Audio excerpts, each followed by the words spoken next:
2022 world cup final Messi जिंकला, Mbappe पण चमकला, पण एका माणसाने आपल्या शब्दांनी त्या सामन्याला अजरामर बनवलं.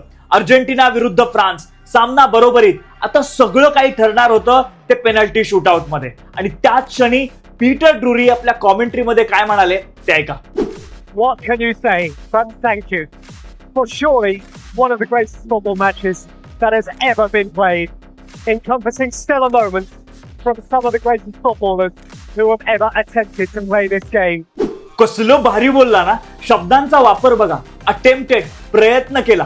समोर मेस्सी आहे ज्याने 2 दशकं फुटबॉलवरती राज्य केलंय. लोक त्याला गोट म्हणतात, देव म्हणतात. एम्बाप्पे आहे ज्याने जगाला थक्क करून सोडलंय. फुटबॉलचा सुपरस्टार आहे. तू म्हणू शकला असता हे फुटबॉलचे सम्राट आहेत, यांनी फुटबॉलवरती राज्य केलंय, फुटबॉलचे देवता आहेत, पण नाही.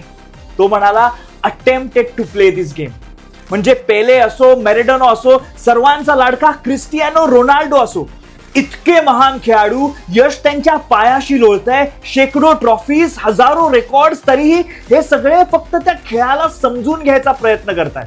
कारण तुम्ही विश्वचषक जिंकू शकता, ट्रॉफी जिंकू शकता, विक्रम मोडू शकता, पण फुटबॉलवर पूर्ण प्रभुत्व मिळवण्यासाठी प्रत्येक वेळेस प्रयत्नच करावा लागतो.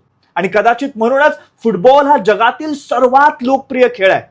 इथे खेळाडू नक्कीच मोठे होतात, पण खेळ हा नेहमीच त्यांच्यापेक्षा मोठा राहतो. आणि म्हणूनच अशी कॉमेंट्री ऐकली की अंगावर काटा आल्याशिवाय राहत नाही.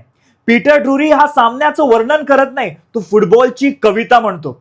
आज तुम्ही कोणाला सपोर्ट करताय, स्पेन की अर्जेंटिना? आणि तुमचा फेवरेट कॉमेंटेटर कोण आहे? लगेच कॉमेंट करून सांगा.